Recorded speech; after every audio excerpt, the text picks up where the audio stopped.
자, 여러분들, 자, 오늘 세 번째 수업 시작하도록 할게요. 자, 우리가 이제 세 번째 수업을 진행함에 있어서 문자와 시계 계산이라고 이제 딱 처음 페이지에 나와 있죠. 문자와 시계 계산은 굉장히 중요한 기본 중의 기본입니다. 어떤 게 기본이냐면 방정식을 풀 때 문자와 시계 계산을 이용해서 우리가 많이 풀기 때문에 굉장히 중요한 그리고 가장 기초 중의 기초니까 잘 알아둘 수 있도록 합시다.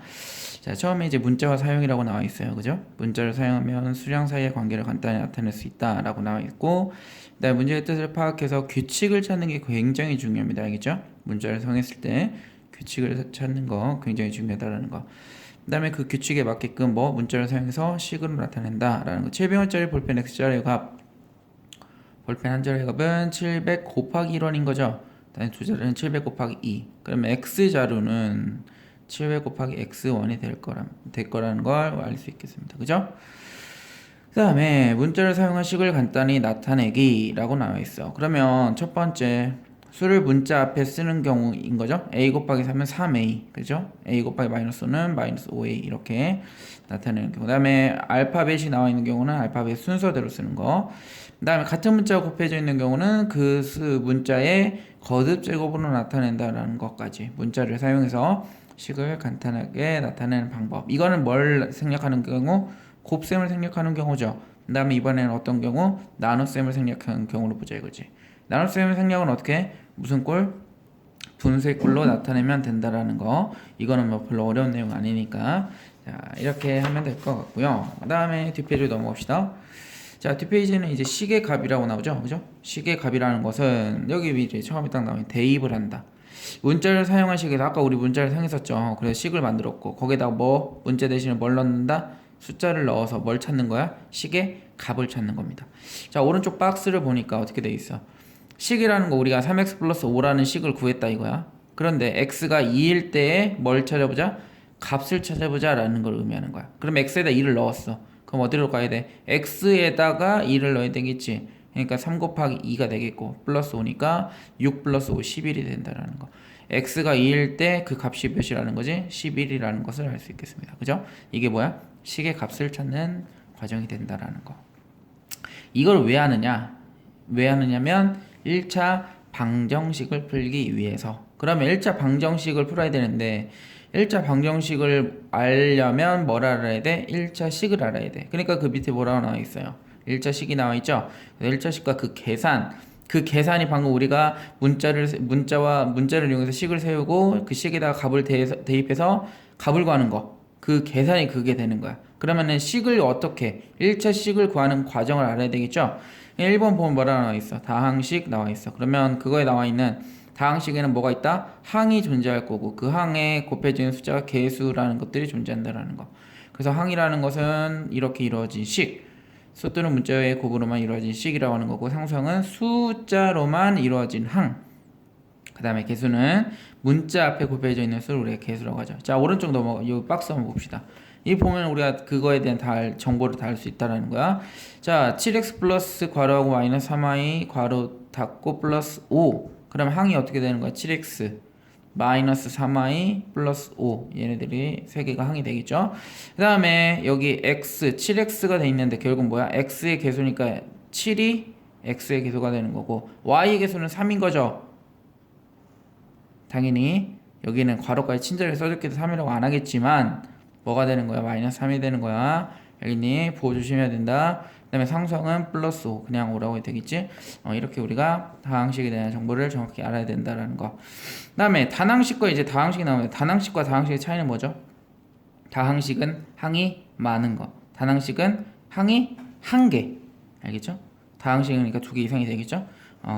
그러니까 하나 또는 두 개 이상의 항의 합으로 이루어진 식. 그러니까 다항식은 뭘로 이루어져야 되는 거죠?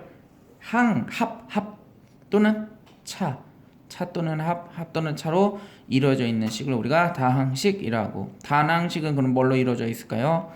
뭘로 이루어져 있다? 하나의 항이기 때문에 뭘로 이루어져 있다? 곱과 나눗셈, 그죠? 곱셈과 나눗셈으로 이루어진 식을 우리가 단항식이라고 하는 거죠. 여기 보면 마이너스 2y 뭐야?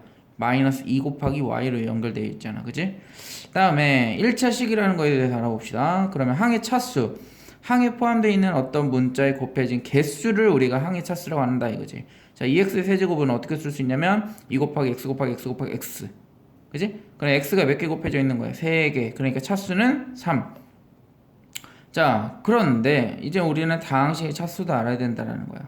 다항식의 차수는 어떻게 구할 수 있냐면 다항식에서 차수가 어떤 거? 가장 큰 항의 차수를 우리가 읽어주면 되는 거지. 지금 여기 2x제곱 플러스 3x 플러스 1의 차수는 가장 큰 차수가 어디 있어? 여기 있잖아, 여기. 2x제곱. 그지? 그러니까 차수는 몇 차가 되는 거야? 얘는 2차인 거야. 그러니까 얘를 우리가 다른 말로 2차식이라고 하는 거지. 그지? 그래서 1차식이라는 것은 이 x제곱 있으면 안 돼. 얘는 2차식이니까. 그러니까 차수가 1인 다항식. 마이너스 3x, x 마이너스 2, 3분의 x 이런 것들이 1차식이 된다라는 거. 그죠? 어렵지 않죠? 자, 오른쪽으로 넘어가서. 그 다음에 계산 한번 해봅시다. 자, 1차식과 수의 곱셈 나눗셈 이렇게 나와 있어요. 그리고 문자를 포함한 단항식 곱하기 수, 뭐 이거는 별로 어렵지 않으니까 한번 읽어보면 될 것 같고. 자, 여기 이제 중요한 건 이제 수하고 1차식인 경우, 그러니까 단항식과 다항식이 곱해져 있는 경우죠. 그냥 곱하면 뭘 해야 된다? 무슨 법칙을 이용해? 분배 법칙을 이용해서 문제 풀어주는 겁니다. 맞죠? 나눗셈은 곱하기로 바꾸고 뒤에 수 역수. 이거는 우리 앞에서 맨날 선생님이 강조했던 내용인 거고. 그 다음에 이번에는 뭐야? 동류항에 나왔을 때 문자와 차수가 같은 항에 나와 있을 때 어떻게 계산을 해야 되느냐? 문자와 같은 것끼리를 계산하는 거죠. 그러니까 같은 동류항, 같은 류, 동류, 같은 부류에 있는 항이라 해서 동류항이라고 하는 겁니다. 그래서 5x하고 같은 동류항 뭐 있죠? 마이너스 2x죠. 얘네들을 계산할 수 있잖아. 계산하면 어떻게 돼? 3x가 되는 거고 3y하고 y 계산할 수 있죠? 그럼 계산하면 4y가 된다. 그러니까 즉 동류항의 덧셈과 뺄셈이라는 건 동류항의 개수끼리 더하고 빼서 그 문자를 곱해주는, 그러니까 문자 5x하고 마이너스 2x 5하고 마이너스 2를 더한 다음에 3 거기다 x 곱해주면 3x가 되겠죠. 이렇게 풀어주는 걸 우리가 동류항의 계산이라고 한다라는 거. 그 다음에 밑에 있는 이제 1차식의 덧셈과 뺄셈은 우리가 매번 강조하고 있는 괄호 먼저 풀어주고요. 그죠? 근데 단항식과 다항식 있는 경우 뭘 이용한다 했어요? 위에서 분배법칙 이용한다고 했죠? 괄호가 있는 경우 분배법칙 이용해서 괄호를 풀고 그 다음에 동류항끼리 계산하고 그 다음에 계산하면 끝난다라는 겁니다. 그죠? 아주 간단하게 끝날 수 있는 겁니다. 자, 뒷페이지로 넘어가 봅시다. 그럼 여기 이제 뒷페이지는 여러분들 과제가 될 것 같고요. 그 다음에 이제 1차 방정식과 풀이 이제 여기를 하기 위해서 솔직히 앞에서 했던 거죠. 1차식에 대해서 알아봤고 그 다음에 식 우리 아까 대입하는 거 배웠죠. x에다 2를 대입했더니 2 곱하기 3 플러스 5 해서 11 나왔던 거, 식의 값 찾는 거 배웠었죠. 그걸 뭘 하기 위해서 배웠다? 이거 1차 방정식과 풀이를 하기 위해서 배웠다. 그죠? 그러니까 수학이라는 것은 앞단어는 그 뒷단어를 위한 포석이라고 생각하면 돼요. 그러니까 가장 마지막 단어에 어찌 보면 가장 중요한 단어이 될 수 있겠죠. 그죠? 특히 2학년 1학기, 뭐 1학년 1학기도 마찬가지고 2학년 1학기, 3학년 1학기 다 마찬가지로 가장 끝에 나오는, 지금 1학년 1학기는 우리가 뭐 정비례, 반비례, 뭐 좌표 나오고 그래프 나오는 거죠. 이 2학년 1학기는 1차 함수 나오죠. 그 다음에 3학년 2학기는 뭐가 나오죠? 2차 함수가 나옵니다. 그러니까 가장 마지막 단원을 하기 위해서 전전 단원들이 다 필요하다라는 걸 얘기하고 있는 겁니다. 알겠죠? 그러니까 67회 우리 1차 방정식과 풀이를 하고 있는데 결국 여기도 하기 위해선 앞 단원의 정확한 이해가 필요하다라는 거죠. 자, 봅시다. 그래서 1차 방정식과 풀이를 할 텐데 첫 번째 등식이라고 나와 있죠. 등식이라는 것은 등호를 사용하여 두 수나 식이 같음을 나타내는 식을 우리가 등식이라고 하고, 왼쪽에 있으면 좌변, 오른쪽에 있으면 우변, 좌변과 우변을 통틀어 양변이라고 하죠. 기본적인 상식인 거죠. 그 다음에 방정식이라는 것은 뜻이, 의미가 굉장히 중요합니다. 방정식 푸는 건 잘 풀어도 방정식에 대한 이해를 잘 못하는 친구들이 있어. 뜻을. 자, 어떤 뜻이냐, 미지수의 값에 따라 참이 되기도 하고 거짓이 되기도 하는 값. 그 말은 뭐냐면 왜 참이 되기도 하고 거짓이 되기도 하느냐, 참이 될 때 우리가 항상 뭐만 찾으니까 참이 되는 x만 찾기 때문에 뭐가 되는 거야? 거짓인 것을 우리가 생각하지 않고 있었던 거지. 그러니까 방정식에 대한 뭐가 개념이 잘 안 잡혀 있었던 건데, 결국 뭐냐면 참이 되기도 하는, 즉 우리가 찾던 그 방정식을 풀이를 해서 x를 찾았던 그 값이 참이 되는 x였던 거지. 그지? 예를 들어서 여기 보면 x 플러스 2는 3이라는 방정식이 나와 있어. 그러면 우리는 자연스럽게 뭐 할 거야? 많이 문제를 풀어봤기 때문에 자연스럽게 플러스 1을 이항하겠지. 그러면 x는 1이네. 그치? x에다 1 대입하면 어떻게 돼? 1 플러스 2는 3. 좌변 3이지? 우변 3이야. 등호에 의해서 좌변과 우변이 같아졌어. 오케이? 그러니까 좌변과 우변이 같다. 등호가 성립한다. 그 말은 뭐냐면 참이 된다라는 거를 의미하고 있습니다. 그죠? 그런데 반대로 선생님이 해볼게. 너희들이 1이라는 것을 찾아서 참이를 찾았지만 선생님은 공부를 잘 못해갖고 x에다 2를 넣었어. 그럼 2 플러스 2는 4잖아. 그럼 4하고 3이 같을 수 있어 없어? 없지. 그치? 그 말은 등호가 성립하지 않는다는 걸 의미하잖아. 등호가 성립하지 않는다라는 거. 그지? 등호가 성립하지 않기 때문에 좌변과 우변이 달라. 그러면 그건 참이 되는 거야? 거짓이 되는 거야? 거짓이 되는 거지. 맞니? 그 의미를 내포하고 있는 게 뭐다? 방정식이라는 거야. 오케이. 방정식에 대한 개념 다시 한번 짚고 넘어가고, 그 다음에 밑에 이제 두 번째 뭐라 나와 있냐면 항등식이 나와 있어. 그지? 미지수에 어떤 수를 대입해도 항상 뭐가 되는 거? 참이 되는 거. 그지? 어떤 모든 x, 그지? 모든 x 값에 대입했을 때 뭐가 돼야 된다? 참이 돼야 된다. 근데 방정식은 하나만 참이잖아. 우리가 알고 있는 거. 그지? 그러면 항상 참이라는 건 뭐야? 여기 x 플러스 x는 뭐야? 2x는 2x래. x에다가 좌변에다가 어떤 수 모든 수를 집어넣고 그 동일한 x를 당연히 우변에도 집어넣어야 되겠지. 그럼 좌변과 우변은 어떻게 돼? 같아지는 거야. 어떻게? 언제? 항상. always. 오케이? 항상 참이 되는 거야. 그지? 그러니까 x에다가 어떤 값을 대입하는 것도 상관없이 참이 되는 걸 우리가 뭐라 한다? 항등식이라고 한다. 그지? 이렇게 풀어주면 되겠고, 그 다음 밑에 이제 등식의 성질 나와 있지? 그지? 등식의 성질은 왜 나와 있을까? 1차 방정식 풀려고. 1차 방정식 풀어서 뭘 찾으려고? x, 해, 근 찾으려고. 그래서 참이 되는 값을 찾는 걸 우리가 해라고 하고 근이라고 하지. 그지? 그 x를 찾기 위해서는 어떤 걸 이용한다? 등식의 성질을 이용한다. 그래서 1번, 2번, 3번, 4번 다 마찬가지.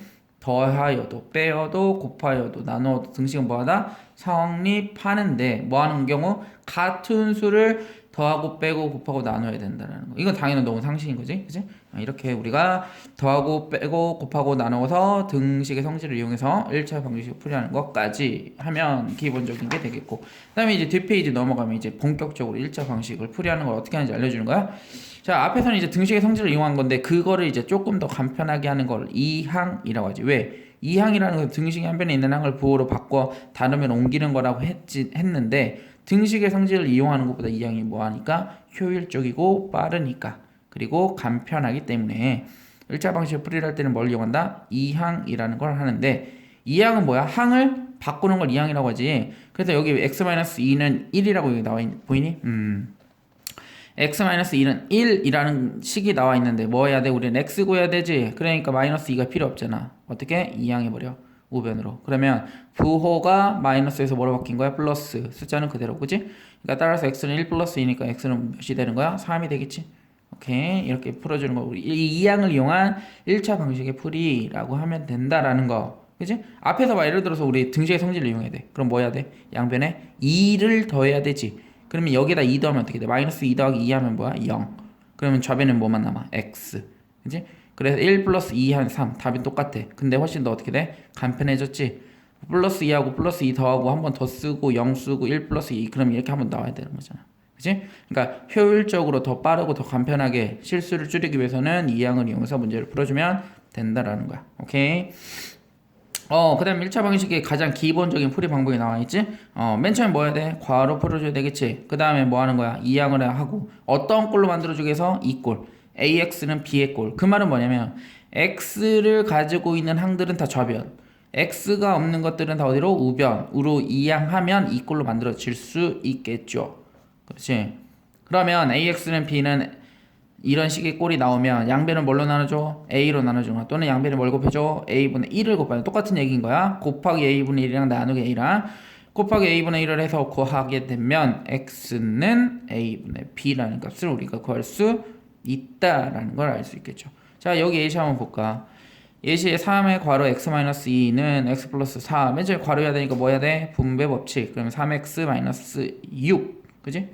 분배 법칙. x 플러스 4는 그대로 내려갔고, x는 좌변, 마이너스 6은 우변. 이항해주면 3x 마이너스 x 4 플러스 6 계산해주면 2x는 10. 따라서 양변을 뭘로 나눠줬어? 2 또는 2분의 1을 곱해줬죠. 그러면 x는 5라는 값을 우리가 구할 수 있다라는 것을 알 수 있습니다. 따라서 x가 5라는 값은 뭐야? 5일 때 그 방정식이 참이 되는 거지. 그치? 그럼 3이면 참이 안 되겠네. 그러니까 이게 뭐야? 방정식. x 5일 때 참, 4일 때 참, 3일 때 참, 2일 때 참, 2분의 1 때 참 하면 걔 뭐? 항등식이라는 거. 그지? 두 가지 잘 구분해 줄 수 있도록 하고, 그 다음에 마지막 복잡한 건데 전혀 복잡하지 않지. 우리 많이 연습했으니까. 개수가 소수인 경우는 어떻게 해야 돼? 10에 뭘 곱한다? 거듭 제곱을 곱하죠. 그죠? 거듭 제곱 10, 100, 1000을 곱하는 거고. 개수가 분수인 경우 양변에 분모의 최소 공배수를 곱한다 라고 나와있죠. 그죠? 분모의 최소 공배수를 곱하면 우리가 분수인 경우에 간단하게 만들 수 있는데, 얘네들은 왜 10의 거듭 제곱과 최소 공배수를 곱해주는 걸까요? 이유는 개수를 뭘로 바꿔주기 위해서. 선생님 이제 깜짝 질문. 개수를 뭘로 바꿔주기 위해서 땡땡인 거죠? 안 보이네. 땡땡 여기 선생님 두 글자. 그죠? 뭘로 바꿔주기 위해서 한 걸까요? 여러분들이 잘 영상을 잘 보고 있는지 한번 확인도 할 겸. 어려운 내용은 아니죠. 그죠? 뭐 이거를 뭘 꼭 설명을 들어야 되는 건 아닌데 뭘로 바꿔줘야 되는지 두 글자입니다. 알겠죠? 두 글자. 오픈 채팅방에 지금 영상 다 본 친구들은 올려서 확인할 수 있도록 하고, 1일 테스트 선생님 바로 올려줄 테니까 1일 테스트 바로 풀 수 있도록 합시다.